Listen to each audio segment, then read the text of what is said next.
On this interview with President Ibrahim Traore, he repeated himself, saying no room for embezzlement in this regime. Now watch this. Because this is a case of embezzlement. I want this to serve as an example to anyone who might try anything, because this is unacceptable. And so we were calm. There's also talk of overbilling in the purchase of motorcycles. Of course, I will come back to that, yes. But I need to clearly explain to you what's happening here, and that you all learn lessons from this situation. When I often say that this could break the struggle, this is the kind of event it creates within the struggle. It's not right. So Wagner is an option considering? Wagner, we already have our own Wagnars. The VDPs we're recruiting, they're the first Wagnars. So international cooperation and also sub-regional cooperation. Mr. President, what is the state of our relations with neighboring countries? So there have been whispers for some time that there might be some tension between Burkina Faso and Côte d'Ivoire, because Côte d'Ivoire, for instance, did not respond to Burkina Faso's invitation to the official opening of the International Handicrafts Fair. So many people are talking in any case about friction between the two countries, especially since it is believed that Côte d'Ivoire is close to France, and since France is now becoming more distant from Burkina Faso, people are quick to jump to conclusions. Can we know exactly what is going on? It is our duty to work between the two states so that these conclusions do not become reality. For now, regarding the CIAO, well, I can't tell you why he wasn't there. And concerning our relations with our neighboring countries, I can say that they are more or less good, because we are hoping for more cooperation, to be honest, especially on the security front. That's what interests us the most. It's important that everyone understands the stakes at this moment, that this isn't just Burkina's problem, it's an issue that will affect everyone, and that we should cooperate much more and join forces. Otherwise, overall, things are going well. The armies are cooperating well.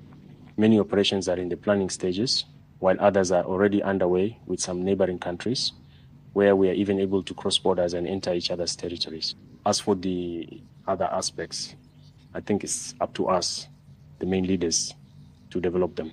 Mr. President, we've seen you in Mali, but we haven't seen you in Niger.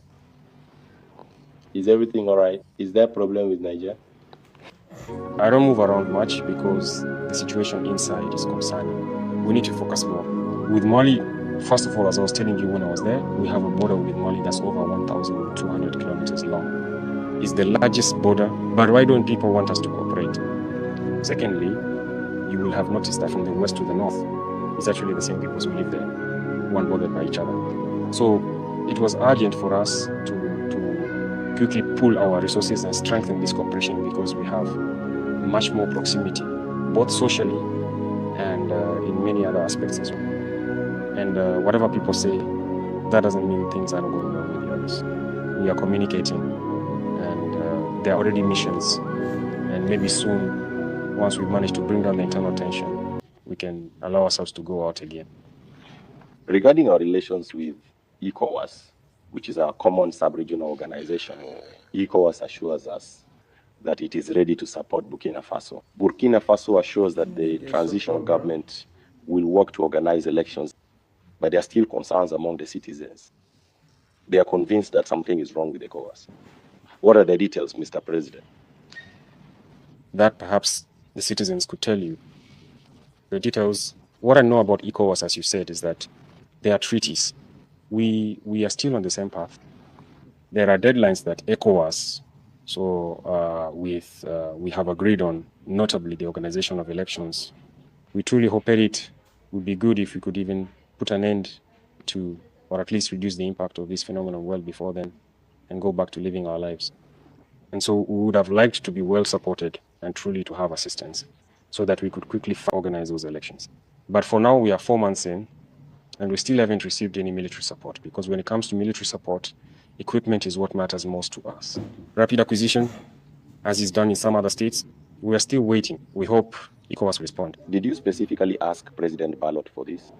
May 2022. You came to power after that. Do you also want to leave the G5 Sahel? If Mali has left, it's no longer the G5. The name hasn't changed. So it becomes a G4. Sure. Then it depends. How's a G4? It's an organization that we don't really have much control over, if I can put it that way. Because the affects what was the expected outcome, maybe we need to do an internal analysis here. What does the G5 allow us to gain? What was the result we were expecting? Did we get that result? We'll do this analysis and then decide. Because if it doesn't really benefit us, we'll see what decision to make. But for now, I think what's most important for us is the bilateral approach, because the context in Burkina is quite unique. So already, if we start operations with a few countries, we are already in the G5. If we do it with everyone, we're in a G6.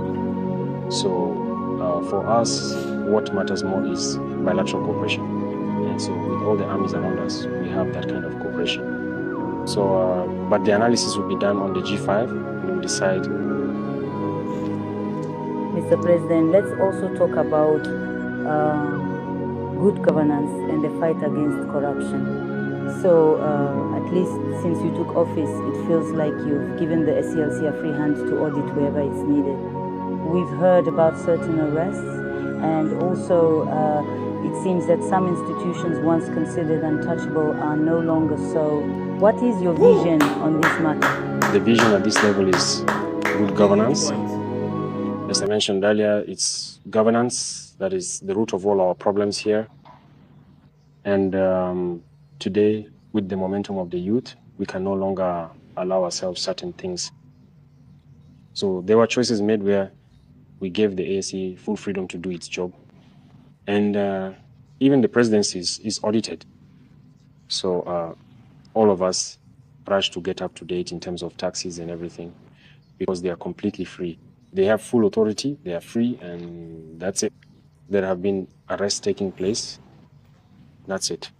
We're also trying, to understand, often even because they move very quickly, but they have full authority. And this isn't going to stop now. It's only the beginning. We have to admit that there are quite a lot of problems, though. There are quite a lot of problems.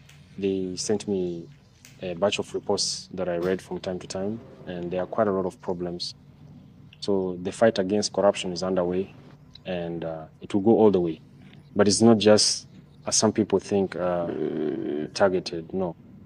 Everyone, all institutions will be inspected. And wherever there is wrongdoing, people will be asked, therefore, to pay some of it back.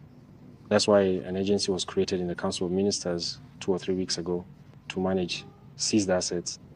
So I think we'll be able to recover a lot and clean up governance and carry out the necessary reforms so that the situation doesn't happen again in the future, so we don't fall back into the same pitfalls. Mr. President, regarding this issue of fighting corruption, the newspaper L'Événement reported in one of its articles about the embezzlement of money intended for volunteers for the defense of the homeland, a sum that was allegedly pocketed by a captain. So some attention has turned to this matter regarding that. All right. I had kind of forgotten about that event, but it's good because that's exactly what we learned one morning. When I arrived, I saw the newspaper and I said, well, who dares to do that again? Immediately, we called the general staff to instruct the gendarmerie to conduct an investigation quickly, and I called the SC. I said, has he seen this? The inspector said yes. So get on it, because this is a case of embezzlement. I want this to serve as an example to anyone who might try anything, because this is unacceptable.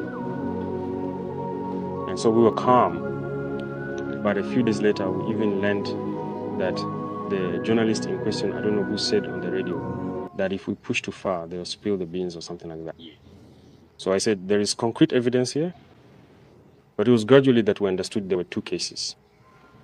Either he was acting in bad faith, or maybe he didn't understand the information we provided, because he was questioned by the gendarmerie. And I insisted on seeing the report. In the report, the person talked about the 12th RIC, which is in Wangwa, not in the center node, and about an incident involving a VDP who recounted his hardships from 2019. And in 2019, Damiba was not the president. So there is no correlation with the newspaper's headline. So I said to continue. Afterwards, I asked the SC, what is the situation? Who is the captain? Did people go to Kaya to investigate and all that? He said, no, the journalist in question refuses to reveal his sources. He doesn't have any. In fact, he has nothing at all. As of the moment I'm speaking to you, he has absolutely nothing on the matter. So it's probably a big headline that was supposed to make a splash. I don't know for what purpose, but I think it's, excuse me for the expression, because I'm going to tell you something that this event caused, which really isn't good. So that brings me back to you again. When this started to spread like that, there were already the beginnings of abuses in the boiler area. And so mixed military and VDP units were sent to support that locality. And it was exactly at that moment that this newspaper was published. And young officers, young captains from the Center Nord felt offended. Who is this VDP who would lie like that? Because they have nothing to blame themselves for. And I know most of them over there because that's where we're from. And the VDPs also felt offended. Who made up this lie? Since the leaders even asked to come meet us here, we said, no, now is not the time for that. The investigators will come. What happened? Who diverted it? You will see. As the days went by, we realized that a climate of mistrust had developed between the soldiers and the VDPs. And in Boiler, things were not going well. To break the struggle when I speak to you, and people eventually retreated to Kaya, and people were a bit discouraged. So there was a colleague to whom I said no, to go to Kaya and talk to the youth. I don't think so. It's at that moment that I realized that maybe they had a different target. But it's not the innocent young people fighting, the young captains fighting in Kaya. They're not the target. Mr. President, there is also talk of overbuilding in the purchase of motorcycles. Of course, I will come back to that, yes. But I need to clearly explain to you what's happening here, and that you all learn lessons from this situation. When I often say that this could break the struggle, this is the kind of event it creates within the struggle. It's not right. All the more so because I think he received bad information. And as the days went by with the trial of the UNAP Director General, I understood that 400 million had been given to the general staff of the armed forces to support operations by LONAP. I think it's this information that he either misunderstood or wanted to manipulate for some purpose. I don't know, because those 400 million were actually used to pay for nearly 200 motorcycles for the VDPs of CR, tricycles, and many other things. And so the investigators were able to see evidence of this on site. And it wasn't spent by the officers in Kaya, it was spent by the general staff. No amount is actually received by an officer in the field. So it's not right and it's not good. So coming back to the question of the motorcycles, the overbilling is real. It has to be said, but it didn't start yesterday or the day before. And in fact, this came out while the hearings were underway. So it's since the end of December that the gendarmerie was made aware of this issue of overbilling. And the gendarmerie questioned the merchants involved, then transferred the case to the military justice system. So the prosecutor's office took up the case and began conducting interviews. And it was last week that the hearing started with the people involved. And that's also when we saw that information was leaking. Otherwise, the process is ongoing. And those who are found guilty will pay. Thanks for watching. Subscribe and watch out for the next part. Love you.